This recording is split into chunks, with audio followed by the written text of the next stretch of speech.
Nay, parang gusto ko ng magmadre.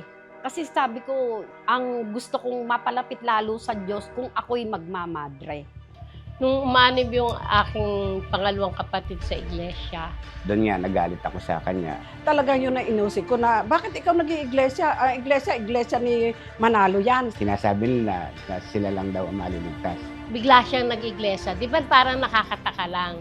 Hindi magandang reliyon o kaya ang pananaw ko niyan napakababa. Hindi naman yan makakabuti sa atin.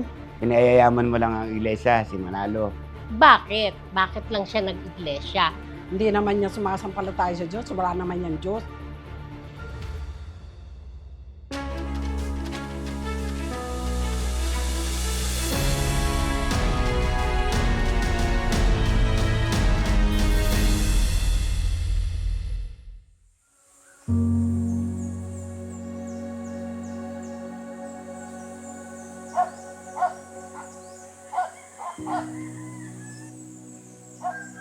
Kami po sa aming pamilya ay talagang nabibilang sa mahirap na pamilya.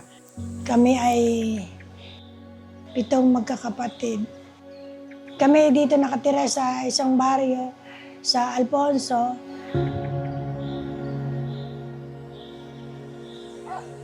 Noong maliliit po kami talagang naranasan po namin hirap ng buhay. Wala kaming sariling bahay, wala kaming sariling lupa.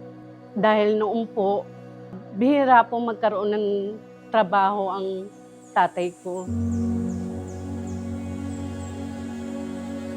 Ang akin pong nanay ay nangangapi lang o kaya nag-aani para lang po kami ay may maisustento po sa aming pang-araw-araw na buhay. Taon-taon ang pagitan, so pagdating sa pag-aaral, nagkakasabay-sabay kami. Yung pinagkakasya lang ng magulang namin, yung kinikita niya, kaya talagang hirap kami sa aming mga pag-aaral noon.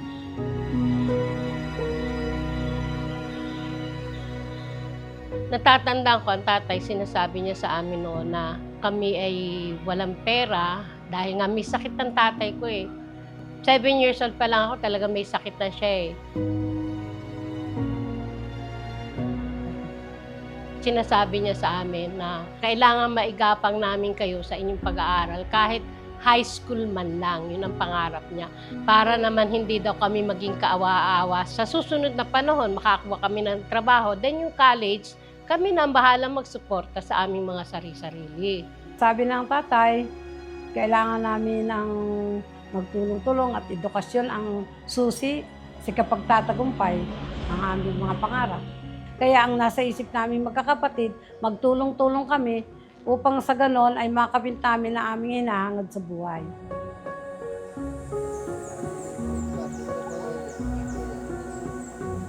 Dahil po sa hirap ng buhay, kami po ay nakakatulong, maging yung iba kong kapatid, sa pangunguha ng kape. Nakaranas po kami, dahil wala nga po kami pambili, yung kaunting lugaw ay pinaghahatian po namin 7 magkakapatid. Hinahangad ko lang sa amin, pamilya, ay yung kami makaahon sa kahirapan. Sapagkat kami talaga ay nagsusumikap lang noon para maabot namin ang aming mga pangarap. Mula sa panganay hanggang sa bunso, wala kaming masasabing hindi kami lahat nagtiis. Lahat kami nagtiis.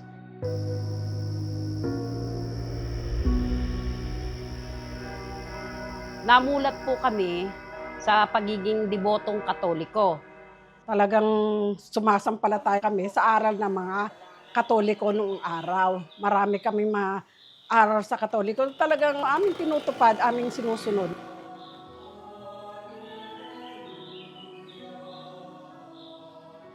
Ako ay naging isang kantora sa aming simbahan noon. Umaawit kami sa koro ng simbahan ng Katoliko. At pagka-araw ng yung simbang gabi, talagang kinukumpleto namin yun. Ako ay isang miyembro din ng Legion of Mary. Ang aking participation doon ay magbigay ng isang mga drama na aming isinasagawa sa Plaza ng Alfonso. linggo-linggo, obligado po kaming pumunta doon para isagawa namin yung aming pagsamba kay Mama Mary. Naniniwala na ako, ito na nga ang tunay na paglilingkod sa Diyos. Kaya hanggang siguro ako mamatay, ay ito na yon, dito na. Kaya nung kinausap ko yung mother ko, sabi ko, Nay, parang gusto ko ng magmadre. Yun ang sabi ko sa kanya. Kasi sabi ko, ang gusto kong mapalapit lalo sa Diyos kung ako'y magmamadre. Yun ang sabi ko.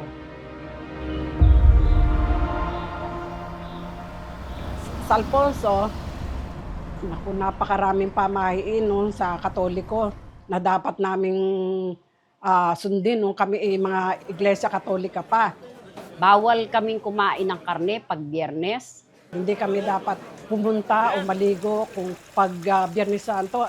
Bawal kang humawak ng matatalim na bagay. Sinasabi ng aking mga magulang noon na patay daw ang Diyos. Bawal kaming mangape. Lahat ng gawain ay pinagbabawal kapag mga mahal na araw.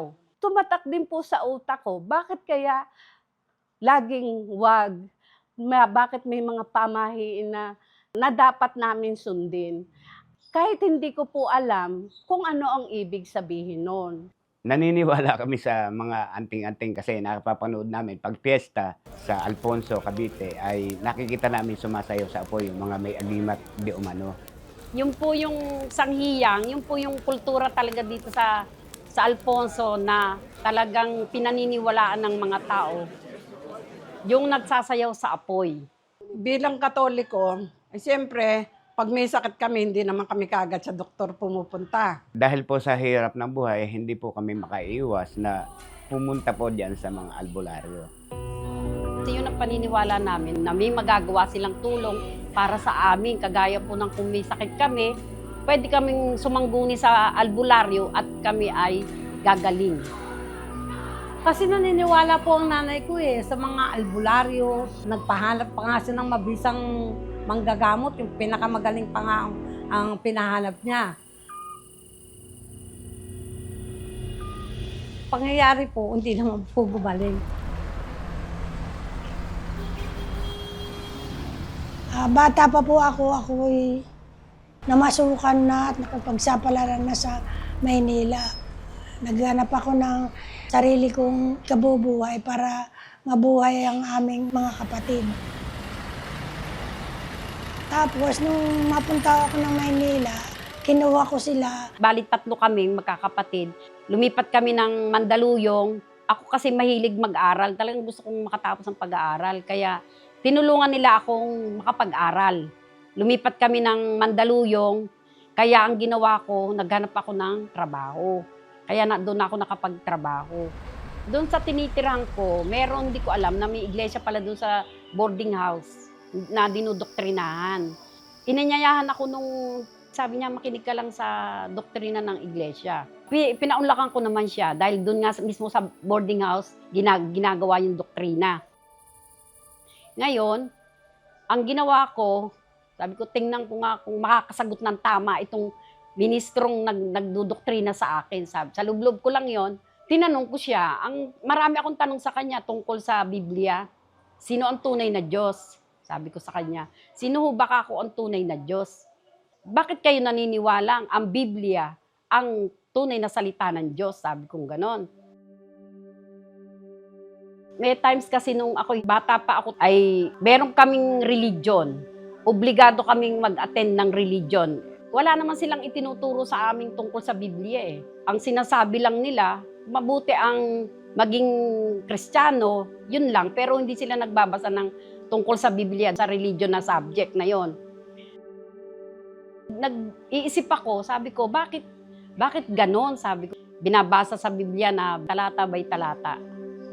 Marami siyang itinuro sa akin tungkol doon. Tapos, nagtuloy-tuloy na yung pakikinig ko sa doktrina. Hanggang sa isang leksyon na tumatak talaga sa akin, yung tungkol doon sa aral ng demonyo. Pagbabawal sa pag-aasawa at saka yung pagbabawal sa pagkain ng karne. Kasi Katoliko ako noon . ganyan, bakit ipinagbabawal yung pagkain ng karne samantalang hindi naman pala ipinagbabawal sa Biblia ang tungkol sa pagkain ng karne. Yung akin palang pinaniniwalaan noon ay wala pala talaga sa Biblia. Masakit po sa akin yun, pero yun po ang katotohanan, yun po ang nakasulat sa Biblia.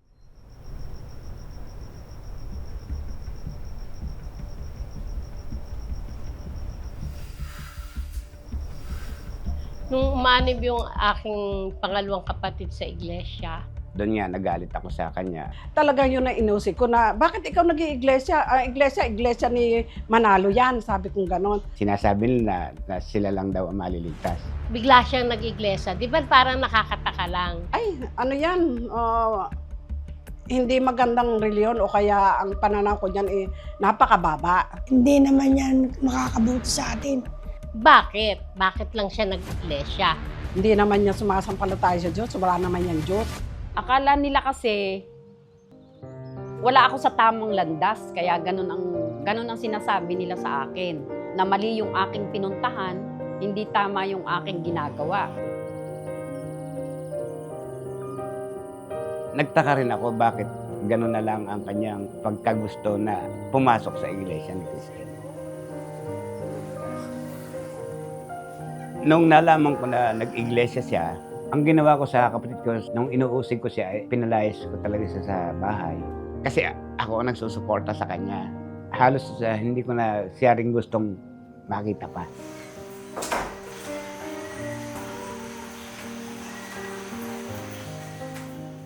Hindi ko na po iniintindi yun. Ayokong ang Diyos ang mismo ang magalit sa akin.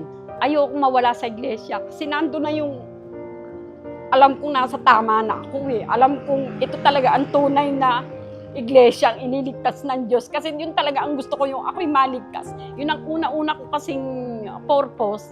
Kaya ako'y nag-iglesia ni Cristo.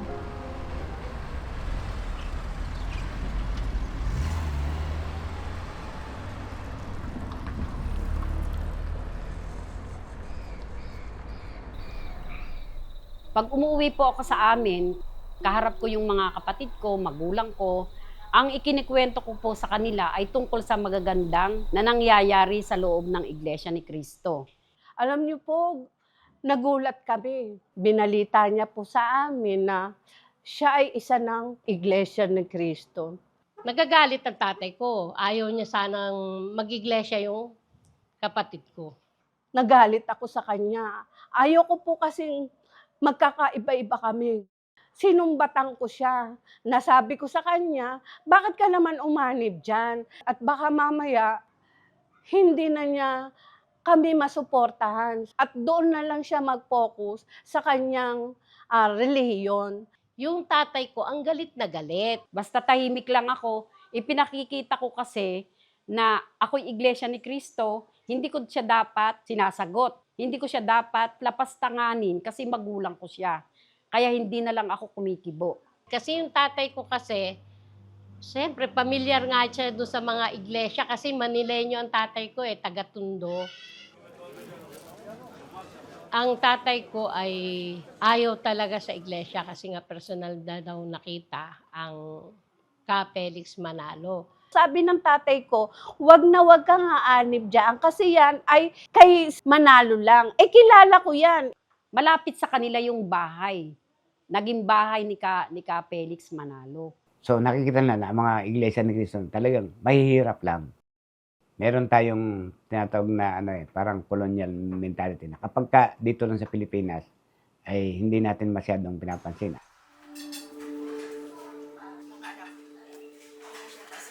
Nung si Ka Aida po ay napaloob na sa iglesia ni Cristo ay naging malayo na ang loob namin sa kanya, lalo na kung dumarating yung Pasko sa Catholic.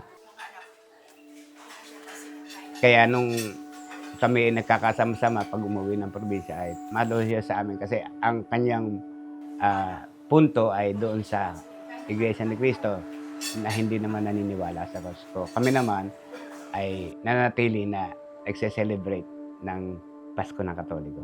Palibasa, alam niya ng Iglesia ako ni Cristo, Ang gagawin niya po, bibilan niya ako ng ulam, dinuguan pa.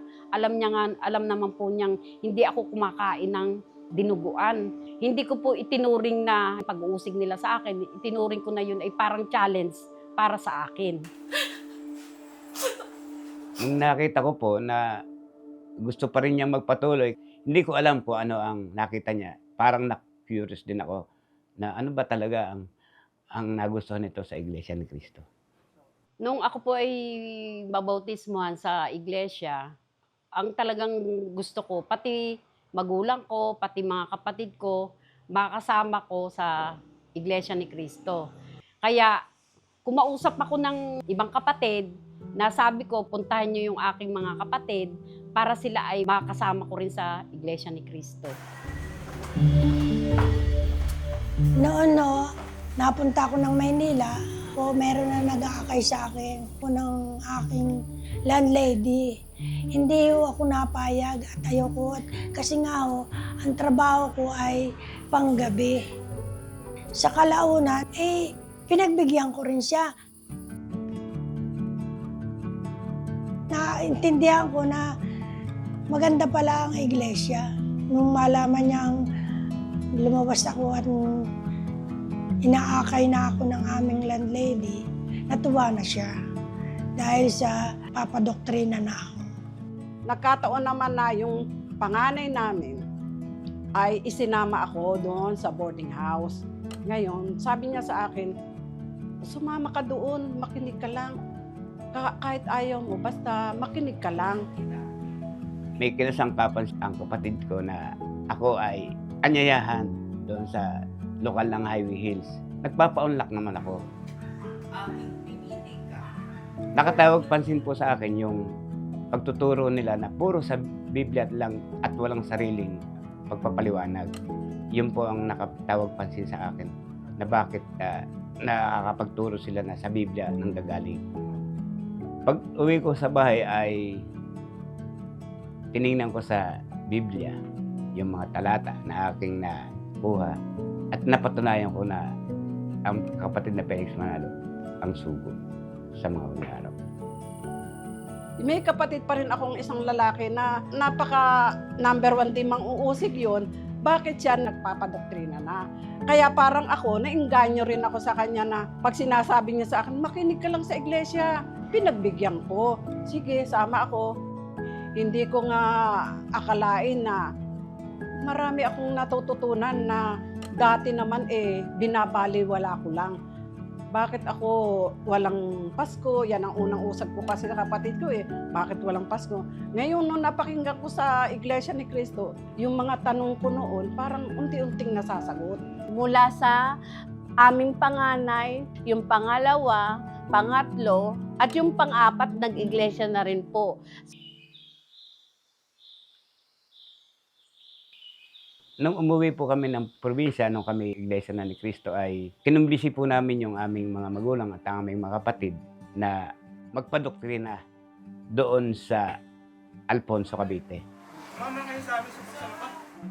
Ang nanay ko noon, katolikong sarado talaga yon. Ang isang dahilan kung bakit ayaw ng nanay kong mag-iglesia ay dahil sa naniniwala siya doon sa mga pamahiin pa, naniniwala siya sa mga albularyo, kaya parang mahirap pa siyang maakay.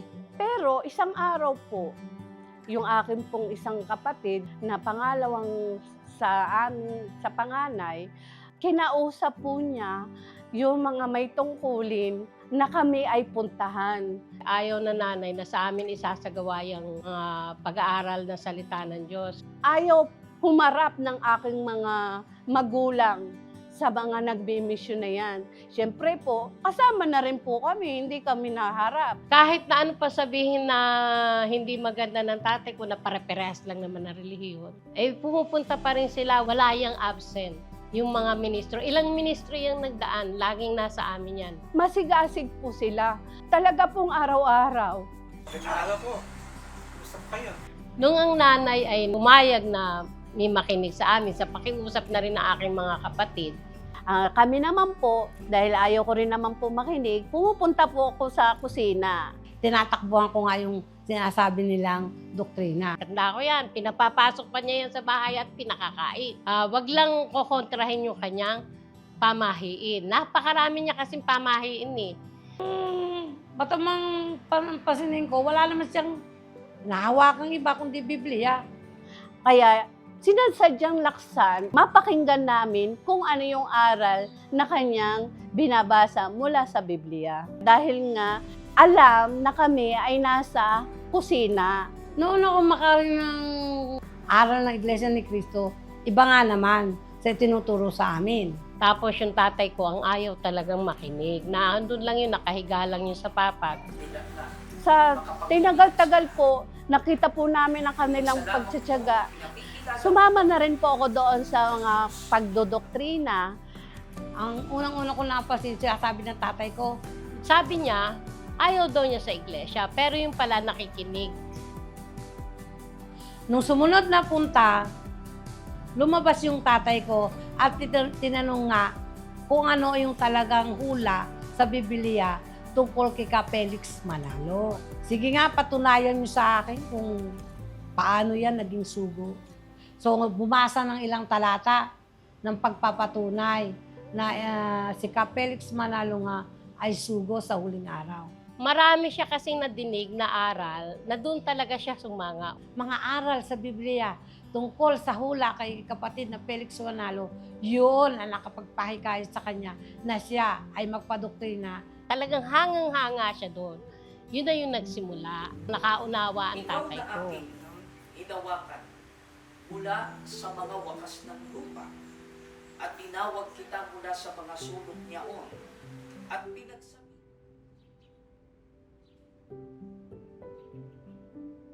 Bagay ang iniutos ko sa iyo ay siya mong isasagawa, huwag mong dadagdagan. Kami lang talaga ang unang sumamba ng tatay. Sabi niya, ang unang nakita ko yung kaayusan. Ang napansin kong unang-una, maayos ang kanilang mga pananamit. Pagkatapos ay ang napansin ko nga, Diakong at Diakonesa, na may taga-ayos sila kung saan uupo. Yung hiwalay ang babae, hiwalay ang lalaki. Yung dati namin kasing reliyon, kung gusto mo pumasok, kung saan mo gustong umupo, pwede. Sabi ko, ganito pala dito, hindi ka mamimili kung saan mo gusto umupo. Ay kauna-unahan pa naman kami noon ng tatay, eh di doon kami pumupunta sa unahan.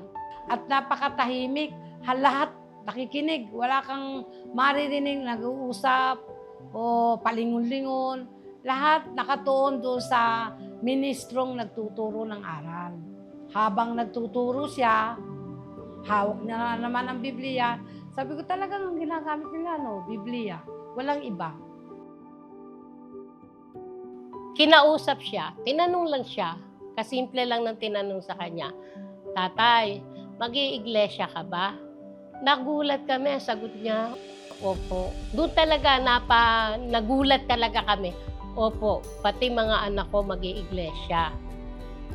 Yung dalawa kami ni Annabel. Hindi ko po akalain na nung mga panahong ako'y nasa Mandaluyong, yung mga kapatid ko pala, yung tatay ko, yung isa ko pang kapatid na si Annabel, at namalayan ko na lamang po ay Iglesia na ni Cristo sila. Hindi na kami nag-aaral noon. Hindi na kaya ng mga magulang ko paaralin kami ng college. Pero bago kami magtapos ng high school, pinangakuan ako ng madre na i-apply kami ng scholar at papag-aralin kami, patatapusin kami ng college. Pero bago dumating yung approval ng aming scholarship, iglesia na kami ni Cristo. Kababautismo ko pa lang, isang buwan pa lang akong nabautismuhan, pinatawag na kami para interviewin. Ngayon, sabi ko, paano kaya ito sa isip ko? Iglesia na ako ni Cristo. Pamimiliin ba ako? Ay nadinig ko sa aral na iglesia ni Cristo, maging makatapat ka lang sa Kanya, unahin mo siya sa lahat ng pagkakataon, hindi kanya pababayaan, bibiyayain kanya, tutulungan kanya, gagawa siya ng paraan para ikaw ay matulungan. Ngayon, nung naisip ko yon, ano ba talaga pipiliin ko? Yung bang pangarap ko na makatapos ng pag-aaral o aking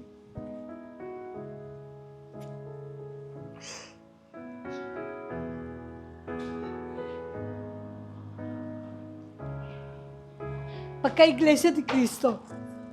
Nung interview ko, pinagtapat ko po na hindi ko na po tatanggapin ang scholarship. Mananatili po ako Iglesia ni Cristo.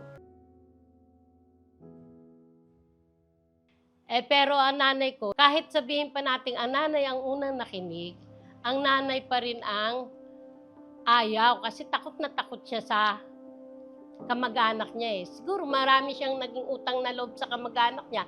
Iniisip niya yung kanyang mga kamag-anak. Uusigin siya. 4 na taon namin pinagpalata nanay ko eh, bago siya natawag sa iglesia. Bago siya matawag sa iglesia, natatanda ko, na-stroke siya noon. Bago ako mag-graduate ng high school, nagagalit yung kamag-anak namin kasi nga, kaya daw na-stroke ka nanay, ay kasi nga daw, nagagalit ang mga santo. Minsan, hinaharang nila yung mga ministro, mga kadiwa, mga diakono, diakonesa, pumupunta o dumadalo sa amin ng gawain. Hanggang sa ang minsan, meron pa kaming kapitbahay na nagwawala dahil dyan. So, kesa sa kami ay mapaaway, dahil total lahat naman kami, ako ay malapit na rin magkolehiyo, minarapat namin, doon na kami mag-stay sa Highway Hills kasama na ng nanay ko, tatay ko. Doon siya nagpadoktrina, hindi sa Alfonso. Paglipas ng panahon, mga ilang taon pa ang dumaan at siya po ay isa sa nabautismuhan, kauna-unang nabautismuhan kasama doon sa templo, central. Yung aming bahay doon na maliit, na bagya pa naming napagsikapang ipundar na magkakapatid, ay napilitan ring ibenta ng nanay ko kasi pati bahay kasi namin, naalala ko, binabato nila yan eh. Akala ko nga nung minakapakinggan akong istorya ng isang iglesia ni Cristo na binabato, hindi mangyayari sa amin yun. Pero talagang buhay na saksi, natutupad lang sa amin ang hula ng iglesia. Kaya nagpapasalamat naman kami dahil, di ba, sabi nga pag-uusig ay bahagi ng iyong pagka-iglesia ni Cristo.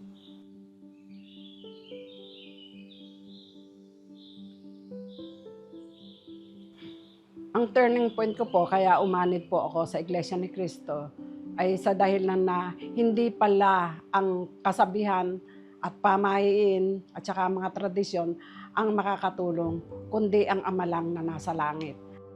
Naunawaan ko po sa pagtuturo sa Biblia, ang anting-anting at aglimat ay labag sa utos at karmaldumal pa sa harap ng Diyos. Totally, inalis ko yan eh, nung mag-iglesia ako ni Cristo. Inalis ko talaga yan. Hindi naman pala yan totoo eh. Bakit ko pa susundin ang mga yan? Ang naging turning point ko po sa pag-anib ko sa Iglesia ni Cristo ay ang kahalagahan ng sugo. Kung wala namang sugo, hindi natin makikilala ang Iglesia ni Cristo. At naninindigan kami, sumasampalataya na iglesia lang ni Cristo umaligtas pagdating ng paghukom. Masaya po ako dahil ang pamilya ko ay lahat iglesia, masisimula, at may mga taglay na mga tungkulin. Napakalaking pagbabago nung kami ay naging Iglesia na ni Cristo lahat. Tinuturing ko pong tagumpay kasi nga po, payapa ang buhay namin. Lagi po kaming pinapatnubayan ng aming taga-pamahalang pangkalata, si kapatid na Eduardo Manalo. Ang aming pamilya sa kasulukuyan ay masasabi kong masisiglang kaanib sa Iglesia ni Cristo. Mula sa panganay na isang katuwang sa ministeryo. Karamihan sa amin ay may tungkulin sa pananalapi.